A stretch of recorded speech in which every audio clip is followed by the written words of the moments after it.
জনাব মির্জা ফখরুল সাহেব বললেন, যদি তারেক জিয়াকে নিয়ে কোনো কথা বলা হয়, যদি বিএনপিকে নিয়ে কোনো কথা বলা হয়, এটা নাকি গণতন্ত্রের জন্য হুমকি স্বরূপ।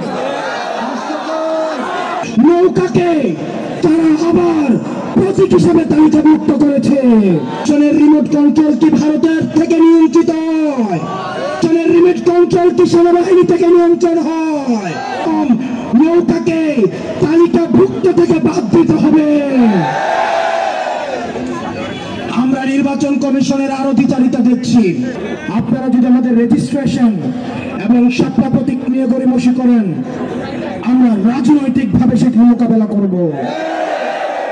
আমরা কোনো ক্যান্টনমেন্ট থেকে তৈরি হওয়া দল না।